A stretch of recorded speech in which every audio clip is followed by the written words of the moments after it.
Boa noite, Recap! Glória a Deus! Eu sou Davi Amaral, já vou pedir pro pessoal aqui da produção colocar para mim em João 3,16. Vamos continuar, pessoal? Gente, como foi muito bem dito, o que foi dito aqui foi o puro amor de Deus. O que foi dito aqui é que o Verbo ele veio e se encarnou e ele nos trouxe vida. Eu queria te lembrar que quando nós falamos de João 3,16, estamos falando do motivo pelo qual Cristo veio.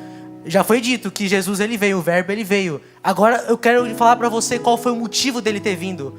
Qual foi a razão, qual foi a causa, por que ele veio. E o texto vai nos dizer: porque Deus tanto amou o mundo, que deu o seu Filho unigênito, para que todo aquele que nele crê não pereça, mas tenha vida eterna. Ou seja, o motivo de Cristo ter vindo é o amor. Só que você precisa entender que o amor, ele na Bíblia, ele é muito prático. E não só na Bíblia, também na realidade. O amor, ele sempre precisa ter uma expressão. Você não pode dizer que você ama alguém e você não trata bem essa pessoa. Você não pode dizer que você se importa com alguém se as suas ações, as suas atitudes negligenciam quem essa pessoa ela é. Então, o amor de Deus, ele tem uma expressão. E a Bíblia nos fala qual é: a cruz. Por isso eu quero continuar com vocês. Eu vou falar sobre a crucificação. Só que antes de eu continuar e falar dessa crucificação, vamos lembrar o passo a passo de Jesus. Como que foi essa caminhada dele até a cruz? Qual foi o caminho dele que ele teve que percorrer? E a Bíblia Sagrada vai nos dizer que antes da cruz veio Pilatos e antes de Pilatos veio o Getsemane. Por isso eu vou pedir para a produção também colocar já em João 18. João 18, versículo 1, vamos até o 6. Assim diz o texto. Quando terminou de orar, Jesus saiu com seus discípulos e atravessou o vale do Cedron. Do outro lado havia um olival, ou um jardim, onde entrou com eles. Ora, Judas, o traidor, conhecia aquele lugar, porque Jesus muitas vezes se reunia ali com os seus discípulos. Então Judas foi para o olival, levando consigo um destacamento de soldados e alguns guardas enviados pelos chefes sacerdotes e os fariseus, que levavam tochas, lanternas e armas.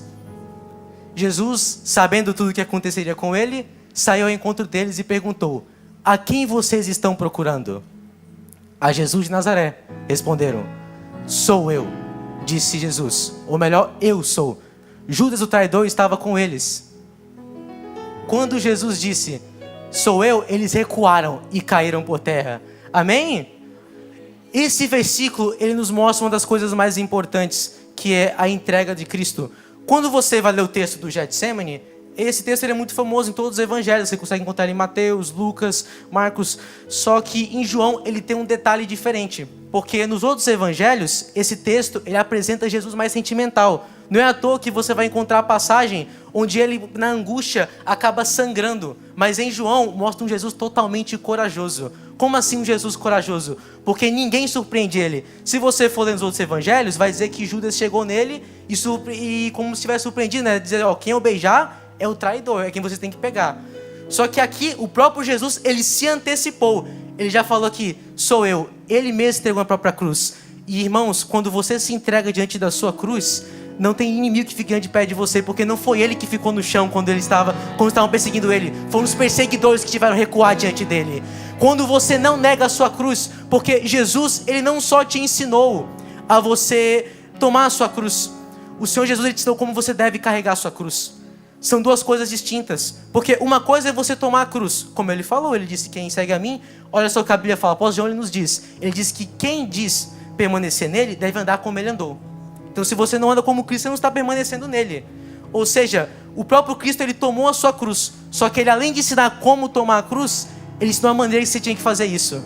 Existe uma maneira certa para fazer as coisas. Não adianta somente você fazer o que é certo, mas você fazer da forma errada. Eu penso em Jesus na cruz e é impressionante, porque quando ele estava na cruz, tudo dele era intencional. Ele não podia dizer sequer uma palavra que fosse por fora da boca. Tudo que ele falou era porque ele realmente tinha que dizer. Aquele foi o momento mais intencional da vida dele. Aquele foi o momento que era o próprio Deus, aquele era um paradoxo, era um mistério. O Deus vivo tendo que morrer na cruz por você, por mim e por você, porque ele te amou. Porque ele te ama. Ele quer ver o seu bem. E ele não quer que você termine como aqueles que ficam sem a luz. Ele não quer que você termine em trevas. O próprio Deus vivo, ele quis botar você para que você tivesse luz e vida nele. Glória a Deus. Vamos continuar essa passagem. Eu quero ler agora um dos grandes, que é uma das grandes peculiaridades do Evangelho de João na crucificação. Pode colocar em João, capítulo 19, versículo 33. Glória a Deus. Contudo, quando chegaram a Jesus, constatando que ele já estava morto, não lhe quebraram as pernas. Em vez disso, um dos soldados perfurou o lado de Jesus com uma lança, e logo saiu sangue e água. Pode repetir? Sangue e água? Esse texto ele é muito interessante, porque você não encontra esse detalhe de que de Jesus saiu água e sangue em nenhum dos outros evangelhos. Fala da crucificação, eu penso que talvez seja porque João, ele foi o único que ele estava ali presente. Os outros discípulos escreveram para a inspiração do Espírito Santo, João também. Só que tem uma diferença, que João ele viu aquele momento. João ele estava lá, ele viu o seu Senhor sendo crucificado. E o que é muito interessante é que esse texto ele nos mostra um grande detalhe riquíssimo do Evangelho, de que Jesus Cristo é o segundo Adão. Como assim? Se você, a Júlia citou muito bem o Gênesis. Para você entender esse texto, você também tem que ler Gênesis. Quem é que lembra muito bem da história de quando Deus ele formou Eva de Adão? Quem é que lembra? Todo mundo aqui? Eu creio que todo mundo aqui já ouviu a história de que Adão, né? Deus trouxe um sono profundo para Adão. Um sono que, gente, só para você ter noção, na Bíblia, o sono é como se fosse uma simbologia de morrer, tá? Não estou dizendo que Adão morreu, tá? Mas eu nem creio nisso. Só que que baita sono profundo, porque o camarada dormiu e Deus estava abrindo ele do meu lado. Então, ou seja, a Bíblia vai dizer que Deus abriu Adão e de Adão ele formou Eva. Ou seja, do lado de Adão. E agora a gente está vendo Cristo, que é o segundo Adão, que ele agora é perfurado pelo lado. E do lado dele sai a igreja. Só que Jesus é muito maior do que Adão. Por quê? Porque Adão, que foi o primeiro marido, ele quando se casou com Eva, ele errou junto com ela, pecou com ela. Só que quando foi para jogar a culpa, ele falou, Deus, foi a mulher que você me deu. Ou seja, ele errou com ela, mas ele quis botar a culpa nela. Jesus nunca sequer pecou, nunca sequer errou, mas ele deu a vida pela amada dele, ele deu a vida pela noiva dele, ele deu a vida pela igreja. Glória a Deus. Mesmo ele nunca tendo errado, ele deu a vida por você. Ele não tinha culpa, mas ele assumiu a sua culpa, porque ele te ama, porque ele é maior do que Adão. Glória a Deus. Não leva isso só para os relacionamentos, santo. Você pode levar também para a amizade. Você quer saber se aquele teu amigo que você tem é mesmo de Jesus? Compara a atitude dele com Jesus. Se ele, quando ele olha para você, ele só aponta para os teus erros, só que se ele tem coração, ele também vai estender a mão quando você cair. Então, se você quer teu amigo, compara ele com Cristo. Cristo, ele é o sumo exemplo. Cristo, ele tem que ser a nossa vida. Entenda, esse verbo, ele encarnou. Esse verbo, ele assumiu a nossa forma humana. Ele nos ensinou a ser o que é humano. Jesus nos ensinou como que é ser homem. Se você quer ser um bom pregador, olhe como ele pregava. Se você quer ser um bom líder, veja como ele liderava as pessoas. Se você quer ser um bom comunicador, veja como ele se comunicou. Porque, olha só, volta para João 3,16. Que é muito importante. João 3,16. A gente gosta de simplificar muito esse versículo. Só que esse versículo tem um grande detalhe. Que é justamente quando fala, porque Deus tanto amou o mundo, que deu o seu Filho unigênito, para todo aquele que nele crê. Essa palavra nele, se você for no original, tem até uma Bíblia no nosso português, que é a LTT, que ela fala assim, todo aquele que crê para dentro dele.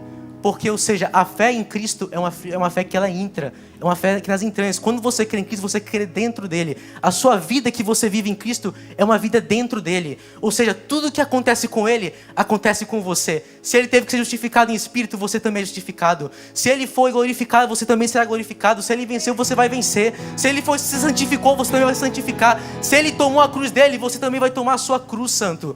Não fuja da cruz, porque é após ela que Deus te dá o trono. Você não pode fugir da coroa de espinhos, porque é após a coroa de espinhos que Deus, ele vai te dar a coroa de glória. Amém? Palmas e glórias que em nome de Jesus.